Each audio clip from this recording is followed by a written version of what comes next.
তো মুসা আলাইহিস সালাতু ওয়াস সালামের হাতের লাঠি আল্লাহ সুবহানাহু ওয়া তাআলা পরিবর্তন করে দিলেন সাপে, এবং সাপে পরিবর্তন করে দেওয়ার মাধ্যমে মুসা আলাইহিস সালাতু ওয়াস সালামকে আল্লাহ সুবহানাহু ওয়া তাআলা শিখালেন যে পৃথিবীতে তোমরা চোখে যা দেখো এর আড়ালেও অনেক কিছু আছে যেগুলোর উপর আল্লাহ ক্ষমতাবান এবং তিনি করতে পারেন। আর এটা এমনি হাতের লাঠি নয়, এটা মুসা আলাইহিস সালাম দীর্ঘদিন থেকে ব্যবহার করতেন সেই হাতের লাঠি। এই লাঠি দিয়ে পাতা পাড়তেন, এই লাঠি দিয়ে পুকুর পার হতেন, নদী পার হতেন, সেই লাঠিকে আল্লাহ সাপ বানিয়ে দিয়েছে। এবং জাদুর সাপ নয়, চোখের ভেলকির সাপ নয়, একদম তরতাজা জ্যান্ত সাপ। ঠিক যেভাবে পুকুরের নদীতে আস্ত আল্লাহর সৃষ্টি যে সাপ আছে সেই সাপ। জাদুকরেরা সিজদায় পড়ে গেছিল এই কারণে, জাদুকরদের দড়িও সাপ হয়ে গেছিল, কিন্তু ওই সাপগুলো ছিল জাদুর সাপ, চোখের ভেলকির সাপ। আর মুসা আলাইহিস সালামের সাপ ছিল আস্ত সাপ, ওগুলো সবকে খেয়ে নিয়েছে। তো মুসা আলাইহিস সালাতু ওয়াস সালামকে আল্লাহ শিখিয়েছেন ঈমান বিল গায়বের উপর মজবুত আস্থা এবং বিশ্বাস, আল্লাহর ক্ষমতার উপর আস্থা এবং বিশ্বাস। মুসা আলাইহিস সালাতু ওয়াস সালাম যদি আল্লাহর ঈমান বিল গায়বের উপর মজবুত আস্থা এবং বিশ্বাস না রাখতেন, তাহলে মুসা আলাইহিস সালামকে দুনিয়াবি দিক থেকে ফেরাউনের বিরুদ্ধে বিজয়ী হতে হতো, দুনিয়ার দিক থেকে। আর দুনিয়ার দিক থেকে বিজয় হওয়ার জন্য মুসা আলাইহিস সালাতু ওয়াস সালামের কাছে কোনো রাস্তা থাকতো না কম্প্রোমাইজ ছাড়া। কেননা মুসা আলাইহিস সালাতু ওয়াস সালামের তো কোনো দুনিয়াবি শক্তি নাই, অতএব তাকে কম্প্রোমাইজ করতে হবে। তো আজকের মুসলমানেরাও মনে করে নিয়েছে যে আমাকে এখনই সফল হতে হবে, অতএব এখনই সফল হওয়ার জন্য, কেন ঈমান বিল গায়ব নাই, ফেরেশতার অস্তিত্বে, পরকালের অস্তিত্বে, আল্লাহর অস্তিত্বে এবং শক্তি ক্ষমতায় বিশ্বাস নেই। অতএব এখনই যদি আমি সফল হতে যাই, তাহলে দুনিয়াবি যে রাস্তাগুলো আছে এই রাস্তাগুলোই আমাকে অবলম্বন করতে হবে। আর দুনিয়াবি রাস্তায় যদি অবলম্বন করতে যাই, কেন ঈমান বিল গায়ব আমার দুর্বল, নিচে, তো দুনিয়াবি রাস্তায় যদি অবলম্বন করতে চাই, তাহলে মন্দির পাহারা দিতে না গেলে তো ভোট পাওয়া যাবে না। অতএব আমাকে এই রাস্তা অবলম্বন করতে হবে। যদি এর চাইতেও কোনো খারাপ রাস্তা অবলম্বন করা লাগে, তাহলে সেটাও করা যেতে পারে, মানে করা হতে পারে। কেননা আমার মাথায় আছে যে দুনিয়াবি লজিকই একমাত্র সফলতা সম্ভব। গায়েবের সহযোগিতা বলে কিছু আছে, ঈমান বিল গায়েব, ফেরেশতার অস্তিত্ব বলে কিছু আছে, পরকালমুখী সিদ্ধান্ত বলে কিছু আছে, এটা আমাদের ব্রেন থেকে আউট হয়ে গেছে। এটা শুধু আমি জাতীয় জীবনে বলতেছি না, বাস্তব জীবন, আপনাদের ব্যক্তিগত জীবনে, আপনাদের পারিবারিক জীবনে সেম অবস্থা। তো আজকে আমরা ঈমান বিল গায়েবের একটা অংশের উপর আলোচনা করব, আল ঈমান বিল মালাইকা, ফেরেশতাদের উপর বিশ্বাস। ফেরেশতারা কিসের তৈরি বলেন তো? নূরের তৈরি। নূর হচ্ছে এক প্রকারের আলো, কিন্তু এই আলো নয়, সূর্যের আলো নয়, বিদ্যুতের লাইটের আলো নয়, কিন্তু এক প্রকারের আলো, যে আলো পৃথিবীতে আছে কিন্তু চোখে দেখা যায় না। তো আপনি বলবেন পৃথিবীতে আলো আছে চোখে দেখা যায় না, এটা আবার কোন আলো? তা আপনি যখন রিমোট দিয়ে এসি অন করতেছেন, তো রিমোট থেকে আলো বের হয়ে এসিতে গিয়ে লাগতেছে, ওই আলো কোথায় আপনি চোখে দেখলেন? তখন এসি বন্ধ হয়ে যাচ্ছে। আবার যখন চাপ দিচ্ছেন আবার এসি অন হয়ে যাচ্ছে, এটা আলোর কানেকশনে অন অফ হয়ে যাচ্ছে। ইনফ্রারেড লাইট, এটা মেশিন দিয়ে ধরা যাচ্ছে কিন্তু চোখে দেখা যায় না। ওই যে লাইভ চলতেছে, ক্যামেরা, কম্পিউটার, মোবাইল, এগুলো সব আলো। আমার কথা আলোর ওয়েভের মধ্যে ভেসে, আপনি যখন ফোনে কথা বলতেছেন, রাত দিন ফোন ব্যবহার করতেছেন, ফোনে কথা বলছেন, ঢাকা কথা বলছেন, আমেরিকা, লন্ডন, ইউরোপ, সাথে সাথে আপনার কথা ইউরোপে চলে যাচ্ছে, ওইটা আলোর ওয়েভের মধ্যে দিয়ে ভেসে ইউরোপ চলে যাচ্ছে। কিন্তু দুঃখজনক হলেও সত্য যে আপনি রাত দিন ইউরোপ আমেরিকায় কথা বলতেছেন, আপনার কথা ইউরোপ আমেরিকার সাথে সাথে চলেও যাচ্ছে। রাত দিন লাইভ দেখতেছেন, হ্যাঁ গাজায় এটা হচ্ছে, সাথে সাথে লাইভ দেখেন, আজকে মিরপুরে এটা জ্বলে যাচ্ছে, সাথে সাথে লাইভ আপনি দেখতে পাচ্ছেন মেশিনের মাধ্যমে। কিন্তু ঠিকই আবার আপনার এটার ঈমান নাই যে আপনার কথা এখন সাথে সাথে আমেরিকা লন্ডনে শোনা গেলেও, আমেরিকা লন্ডনের মানুষ বসে শুনতে পারলেও, আর আমেরিকা লন্ডনের কথা আমি এখন সাথে সাথে বসে শুনতে পারলেও, আমার এখনকার কথা আল্লাহ শুনছে না? শুনছে না? সেটার বিশ্বাস নাই। অথচ যেটা ব্যবহার করে কথা বলতেছে ওই ওয়েভ আল্লাহর তৈরি, যেটার মধ্যে দিয়ে কথা পাস হয়ে যাচ্ছে মোবাইলের মধ্যে, মোবাইল থেকে নেটওয়ার্কের মধ্যে, টাওয়ারের মধ্যে, সেখান থেকে আবার আমেরিকা চলে যাচ্ছে, এই যেটার মধ্যে দিয়ে পাস হচ্ছে এটা আল্লাহর তৈরি। তো এটার মধ্যে দিয়ে পাস হয়ে আমি মানুষের কথা শুনে নিচ্ছি, কিন্তু আল্লাহ আমার কথা শুনতেছে না। শুধু যেটা রেকর্ড হয়ে যাচ্ছে সেটা নিয়ে হয়তো আপনি চিন্তা করতেছেন। তা আমি লাইভ দেখতে পাচ্ছি, কিন্তু আল্লাহ সুবহানাহু ওয়া তাআলা আমাকে দেখতে পাচ্ছেন না, বা আমি হয়তো কোনো কিছু গোপনে করে ফেলে দিচ্ছি, এটা অসম্ভব। এই পৃথিবীকে এমনভাবে সেট করা আছে, এই পৃথিবীর কোনো কিছুই অন্তত আজকের বিজ্ঞানের আলো এগুলোই আল্লাহ ব্যবহার করবেন, এগুলোই আল্লাহ করছেন, এটা কখনই নয়। কারণ আল্লাহ সুবহানাহু ওয়া তাআলা এগুলোর মুখাপেক্ষী না। কিন্তু এইটা দিয়েই যদি এত দূর হওয়া সম্ভব, তাহলে আল্লাহর ক্ষমতা এবং শক্তি দিয়ে কত দূর হওয়া সম্ভব সেটা বোঝানোর জন্য বলতেছি যে আমরা আজকে যে পৃথিবীতে বসবাস করতেছি, বিজ্ঞান বলে এই পৃথিবীতে আমাদের কোনো কথাও গোপন নয়, আমাদের কোনো কাজও গোপন নয়। সেটা আমরা যতই গোপন করার চেষ্টা করি, এগুলো সব সেভ হয়ে আছে। আমি অন্তত দুইটা উদাহরণ দিই যে কাফা বিনাফসিকাল ইয়াউমা আলাইকা হাসিবা, তোমার হিসাব নেওয়ার জন্য আজকে তুমিই যথেষ্ট। এটা কোরআনের আয়াত। তো আমার হিসাব নেওয়ার জন্য আমি যথেষ্ট। কিভাবে আল্লাহ সুবহানাহু ওয়া তাআলা সেট আপ করে রেখেছেন যে আমার হিসাবের জন্য আমি যথেষ্ট? দুইটা উদাহরণ দেখেন। আল্লাহ সুবহানাহু ওয়া তাআলা কিভাবে করবেন তা আল্লাহ সুবহানাহু ওয়া তাআলা ভালো জানেন, কিন্তু বিজ্ঞানের আলোকে আমি দুইটা উদাহরণ দিই, যেটাতে এখন যদি আমরা চাই যে আপনার বিচার করব, মানুষ যদি চায় যে মানুষের বিচার করবে, আর আল্লাহ যদি মানুষকে ক্ষমতা দিয়ে দেয় তো মানুষও পারবে। সেটা কি? বেশি না, একটু ছোট্ট কল্পনা করেন যে আমার এই কথা আলোর মধ্যে দিয়ে আমেরিকা চলে যাচ্ছে, ওয়েভের মধ্যে দিয়ে, ওইটা দিয়ে আমরা লাইভ দেখতেছি, ওইটার উপরে ইন্টারনেট টিকে আছে। তো এই যে আলোর যে একটা গতি, আলো অন করেন, অফ করার পর অন করেন, ওখান থেকে আসতে একটু হলেও সময় লাগে।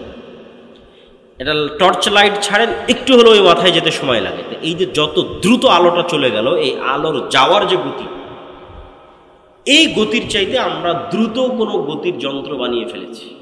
কল্পনা করেন যে আমরা এমন একটা যন্ত্র বানিয়ে ফেলেছি যে যন্ত্র আলোর চেয়ে জোরে যায়।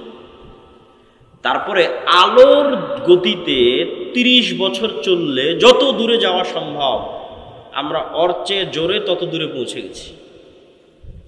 মানে একটা গাড়ি 100 কিলোমিটার গতিতে চললে যত দূর যায়, আমি বিমান দিয়ে তার আগে ওখানে বসে আছি, তার আগে ওখানেই চলে গেছি বিমান দিয়ে। তাহলে এখন আলো 30 বছর চললে যত দূর যাবে, আমি তার চেয়ে দ্রুত গতির কোনো যন্ত্র দিয়ে তার আগে চলে গেছি।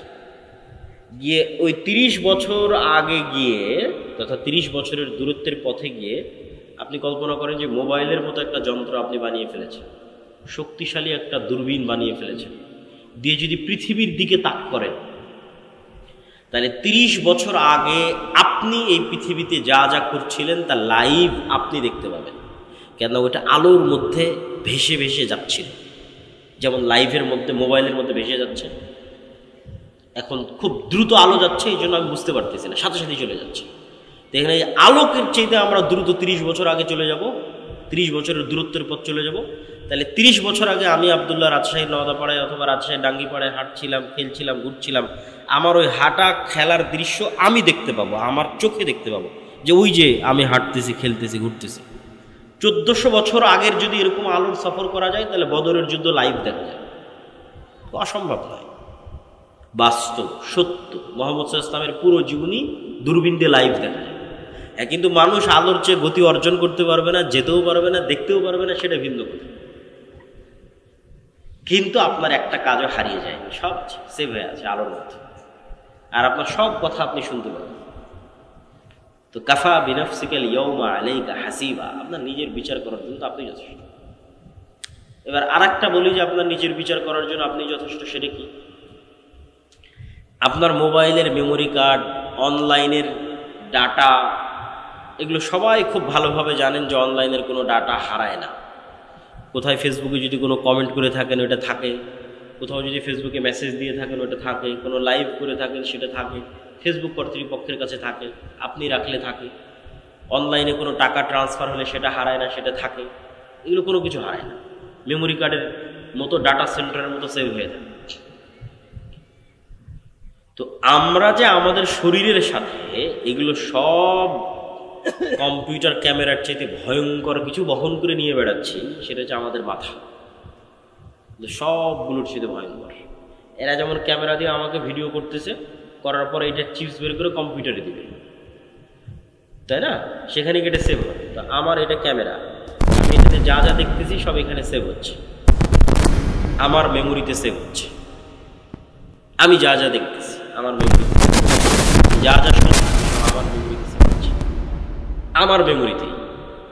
এখন ইলন মাস্ক বলতেছে যে সে মানুষের ব্রেনের সাথে ইন্টারনেট কানেক্ট করার প্রযুক্তি নিয়ে আসার চেষ্টা করছে।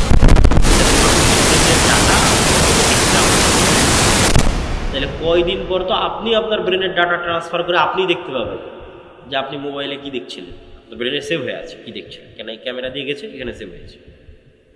আপনি কান দিয়ে কি শুনছিলেন এখানে সেভ হয়ে আছে। কিন্তু মোবাইলের এদের ক্যামেরায় যেই পরিমাণ জিবি ধারণ করা সম্ভব, তার সাথে হাজার লক্ষ কোটি গুণ জিবি এখানে ধারণ করা সম্ভব। 500 বছর যদি মানুষের ব্রেন কাজ করে, তাহলে 500 বছর যা যা দেখবে সব এই ব্রেনে সেভ থাকবে। এরকম পাওয়ারফুল মানুষের ব্রেন, এবং 500 বছরে যা যা শুনবে সব এখানে সেভ থাকবে। তো কাফা বিনাফসিকাল ইয়াউমা আলাইকা হাসিবা, আজকে তোমার বিচারের জন্য তুমি যথেষ্ট, সব তো তোমার ব্রেনেই সেভ হয়ে আছে। এটা শুধু ডাটা ট্রান্সফার করা লাগে। যেহেতু কয়েকদিন পর মানুষই করে ফেলতেছে। আমি আল্লাহর কথাই যাচ্ছি না। আল্লাহ সুবহানাহু ওয়া তাআলা কিভাবে মানুষকে ধরবে সেটা আল্লাহ সুবহানাহু ওয়া তাআলা জানেন। আমি বলছি আজকে আপনি যদি আপনার বিচার করতে চান তা আপনি পারবেন। যে চলো আমি কি কি করেছি, সব কি দেখেছি, কি বলেছি, কি শুনেছি, সব সেভ হয়ে আছে। কিচ্ছু আপনার এই ব্রেন ভুলেন, ডাটা ট্রান্সফার করলে আপনি সব দেখতে পাবেন। আর এই যে আলো ওয়েভ, এর মধ্যে সব সেভ হয়ে আছে। আমরা যে আলোচনা থেকে এখানে আসছিলাম যে ফেরেশতারা নূরের তৈরি, তো নূর তো দেখা যায় না। তো নূর এমন এক প্রকারের আলো যা দেখা যায় না, কিন্তু আলো এটা পৃথিবীতে আছে। তো এটা বোঝানোর জন্য অসংখ্য দলিল আছে।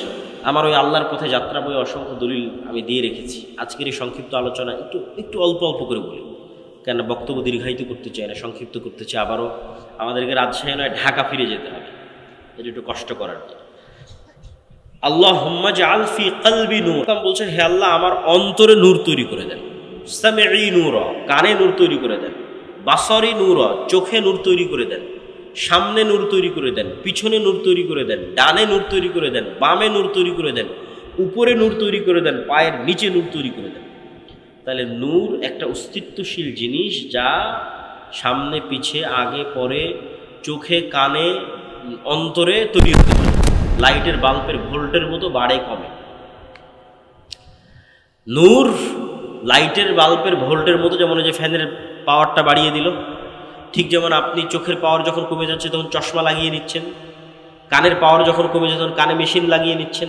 তো আপনার কানের পাওয়ারের কম বেশির অস্তিত্বটা যেমন সত্য, চোখের পাওয়ারের কম বেশির অস্তিত্ব যেমন সত্য, এই চোখে নূর তৈরি হয়, কানে নূর তৈরি হয়, অন্তরে নূর তৈরি হয়, এটা তেমন সত্য।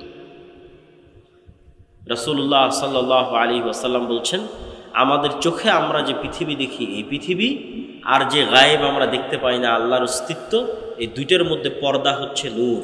আল্লাহর চেহারা, আল্লাহর অস্তিত্ব আমরা যে দেখতে পাই না, এই দুইটার মধ্যে পর্দা হচ্ছে নূর। লাউ কাশাফাহু, যদি নূর সরিয়ে দেওয়া হতো, পৃথিবীতে যে নূর আছে, আসমান এবং জমিনে যে নূর আছে, নূর যদি সরিয়ে দেওয়া হতো, আল্লাহর চেহারার তাজাল্লিতে আসমান এবং জমিন ধ্বংস হয়ে যায়। আল্লাহু নূরুস সামাওয়াতি ওয়াল আরজ, আল্লাহ হচ্ছেন আসমান এবং জমিনের নূর। সম্মানিত উপস্থিতি, তাহলে নূরের তৈরি ফেরেশতা। নূর এমন এক প্রকারের আলো যা চোখে দেখা যায় না। 2 নম্বর, যা মেশিনেও ধরা যায় না। কিছু আলো তো যেগুলো চোখে দেখা যায় না, মেশিনে ধরা পড়তেছে, ওই যে মোবাইলের ক্যামেরার, তারপরে হচ্ছে রিমোট কন্ট্রোলের। কিন্তু এক প্রকারের আলো নূর, যা চোখেও দেখা যায় না, মেশিনেও ধরা পড়ে। তাহলে আপনি বলবেন এটা কেমন কথা বললেন যে একটা জিনিস পৃথিবীতে আছে, চোখেও দেখব না, মেশিনেও ধরা পড়বে না? জি, আল্লাহর গায়েবের প্রত্যেকটা জিনিসের কিছু না কিছু আলামত আল্লাহ তার সৃষ্টিজীবের মধ্যে রেখে দিয়েছে। কিছু না কিছু আলামত আল্লাহ তার সৃষ্টিজীবের মধ্যে রেখে দিয়েছে। আল্লাহর এক ব্যতিক্রম সৃষ্টিজীব হচ্ছে কুকুর। কুকুর মানুষের চাইতে 10,000 গুণ বেশি ঘ্রাণ নাক দিয়ে ঘ্রাণ নেওয়ার ক্ষমতা কুকুরের মানুষের চেয়ে 10,000 গুণ, 100, 200, 500, 1000, 2000, 10,000 গুণ বেশি। তাহলে আমার কাছে আমি যদি এই পানির বোতলটা নিই এবং এই পানির বোতলটা নাকে টানি, তাহলে বলবো না এটার তো কোনো সেন্ট নাই। পানিরও আমি বলতে পারি যে না পানির তো কোনো সেন্ট নাই, এটার কোনো সেন্ট নাই। তা এটার সেন্ট নাই বলাটা যেমন মিথ্যা, বিজ্ঞানও হয়তো এসে বলবে যে না এটার কোনো সেন্ট নাই, বিজ্ঞানও মিথ্যা। কেন বিজ্ঞান এখন পর্যন্ত কুকুরের নাকের মতো পাওয়ারফুল যন্ত্র তৈরি করতে পারে। কিন্তু এই পানির বোতলটা কুকুরের নাকের সামনে লাগান, দিয়ে পানির বোতলটাকে 10 কিলোমিটার দূরে রেখে আসেন, এই পানির বোতল কুকুর খুঁজে বের করে নিয়ে আসবে। তাহলে আমি না গন্ধ পাচ্ছি না, আর আমার আবিষ্কার করা যন্ত্রও গন্ধ ধরতে পারতেছে না, তার মানে গন্ধ নাই। এটা কি ঠিক না ভুল? আছে, তার প্রমাণ কি? ওই যে আল্লাহর আর এক সৃষ্টি জীবও ধরতে পারতেছে, ওর কাছে আছে। আমরা যেভাবে একজন আরেকজনকে দেখছি চিনছি, এভাবে কুকুর চিনে না। কুকুর ঘ্রাণ দিয়ে আপনাকে চিনে। আপনার এই চেহারা, সাদা কালো দাড়ি, অথবা দাড়ি চাছা, লম্বা উঁচু মোটা, এইভাবে দেখে কুকুর চিনে না, যেভাবে আমরা চিনি। ঘ্রাণে চিনে, এটা অমুক এটা অমুক, ঘ্রাণে চিনে ফেলে। ওইভাবে দেখতেই পায় না কুকুর। আমরা যেভাবে দেখি এভাবে দেখতেই পায় না, তো ওভাবে দেখে চিনবি কি? ওকে আল্লাহ দিয়েছে ঘ্রাণ শক্তি। ঠিক হাতি সহ এরকম কিছু প্রাণী আছে যাদের দিয়েছে শ্রবণ শক্তি, খুব সূক্ষ্ম, একদম ভয়ঙ্কর লেভেলের সূক্ষ্ম, মানুষের যে 2-3 হাজার গুণ। যন্ত্র ওই লেভেলে সূক্ষ্ম নয়। তাহলে একটা আওয়াজ আমি শুনতে পাচ্ছি না, তার মানে ওই আওয়াজটা নাই, মিথ্যা কথা। একটা আওয়াজ কোনো যন্ত্র শুনতে পাচ্ছে না পৃথিবীর, তার মানে আওয়াজটা নাই, মিথ্যা কথা। যে কবরের আওয়াজ আমি শুনতে পাই না, মুগুর দিয়ে তো পিটাচ্ছে, কই আমি তো শুনতে পাচ্ছি না, চিৎকার করতেছে, আমি তো শুনতে পাচ্ছি না, তার মানে আওয়াজ হচ্ছে না। না, ওই লেভেলের আওয়াজ শোনার ক্ষমতা আপনার নাই, কিন্তু ওই লেভেলের আওয়াজ শোনার ক্ষমতা আল্লাহর কিছু কিছু প্রাণীর আছে। তো ঠিক পৃথিবীতে এমনও আলো আছে যে আলো দেখার ক্ষমতা আল্লাহর কিছু প্রাণীর আছে। যেমন কুকুরকে শয়তানের আলো দেখার ক্ষমতা দেওয়া আছে, মোরগকে ফেরেশতার নূর যেই লেভেলের আলো, ওই লেভেলের আলো দেখার সক্ষমতা মুরগিকে দেওয়া আছে ফজরের সময় যখন সে চিৎকার করে। সম্মানিত উপস্থিতি, তাহলে পৃথিবীতে নূর অস্তিত্বশীল এবং ফেরেশতারা নূরের তৈরি, এবং ফেরেশতাদের অস্তিত্ব আমাদের সাথে সম্পৃক্ত কতটা বাস্তব আমি না বুঝাতে পারলে সেটা আমার ব্যর্থতা, কিন্তু আমি বুঝানোর তারপর চেষ্টা করব। ঈমান বিল গায়েবকে ইয়াকিনের স্তরে নিয়ে যাওয়ার। ঈমান বিল গায়েবের 6টা বিশ্বাস মুসলমানদের নাই, সেটাকে ইয়াকিনের স্তরে নিয়ে যাওয়া যায় কিনা, পারলে সফল, না পারলে ব্যর্থ, সেটা আমার ব্যর্থতা। সেটা হচ্ছে যে ফেরেশতা অস্তিত্বশীল, এটার অস্তিত্বটা কতটা বাস্তব। আপনি জন্মের পর, পৃথিবীতে জন্মের পরই সর্বপ্রথম আপনার মাকে দেখেছেন। তা আমি যদি বলি আপনার মা নাই, জীবনও বিশ্বাস করবেন না। তারপরে আপনি বিবাহ শাদী করার পর আপনার ছেলে আপনার চোখের সামনে হয়েছে, তা আমি যদি বলি এটা আপনার ছেলে নয়, আপনি জীবনও বিশ্বাস করবেন। তাহলে আপনার ছেলের অস্তিত্ব আপনার কাছে যতটা সত্য, আপনার মায়ের অস্তিত্ব আপনার কাছে যতটা সত্য, এর চাইতে অনেক বেশি গুণে সত্য আপনার সাথে ফেরেশতার অস্তিত্ব। কেন আপনার সাথে ফেরেশতার অস্তিত্বের চেয়ে বেশি গুণে সত্য? কেননা আপনার আদি পিতা আদম আলাইহিস সালাতু ওয়াস সালাম পৃথিবীতে সৃষ্টি হওয়ার পর প্রথমে তার মাকে দেখেনি। পৃথিবীতে সৃষ্টি হওয়ার পর বন্ধু হিসেবে প্রথমে তার ভাইকে, বোনকে, মাকে, বাপকে, চাচাকে, মামাকে, খালাকে, স্ত্রীকে, এগুলোকে পায়নি। সৃষ্টি হওয়ার পর চোখ খুলে সর্বপ্রথম যদি দেখে থাকে তাহলে পৃথিবীর ভিন্ন জগতের 2 প্রাণীকে দেখেছে, একটার নাম ফেরেশতা আর একটার নাম জিন। তাহলে মানুষের সাথে মানুষের সম্পর্ক বেশি মজবুত হলো না মানুষের সাথে ফেরেশতার জিনের সম্পর্ক বেশি মজবুত হলো? বলেন এবার আমাকে। ফেরেশতার জিনের সম্পর্ক বেশি মজবুত। জন্মের পর তো তৈরি হওয়ার পর আমি আর একটা মানুষকে দেখিনি, প্রথম দেখেছি ফেরেশতাকে, প্রথম দেখেছি জিনকে। তাহলে আমার সাথে পৃথিবীর আর যে কারো অস্তিত্বের চাইতে, আর যে কোনো বন্ধুর চাইতে, আর যে কোনো ব্যক্তির চাইতে বেশি অস্তিত্বশীল, বেশি বাস্তব ফেরেশতার অস্তিত্ব। ওর দেখেই তো আমার যাত্রা শুরু। ওয়াইদ ক্বালা রাব্বুকা লিল মালাইকাতি ইন্নী জাইলুন ফিল আরদি খলিফা ক্বালু আতাজআলু ফিহা মান ইউফসিদু ফিহা ওয়া ইয়াসফিকুদ দিমা। যখন আল্লাহ ফেরেশতাদের ডেকে বললেন, এই ফেরেশতারা, আমি পৃথিবীতে আমার প্রতিনিধি সৃষ্টি করতে চাই, খলিফা সৃষ্টি করতে চাই। বললেন, আল্লাহ আপনার তাসবিহ তাহলিল করার জন্য তো আমরা আছি, করার সৃষ্টি করার কি দরকার? তো তোমরা তা জানো না যা আমি জানি। তারপরে আল্লাহ আদমকে সৃষ্টি করলেন, করার পর ফেরেশতাদের বললেন তোমরা সিজদা করো। তো প্রথম পরিচয়ই হলো ফেরেশতাদের সাথে।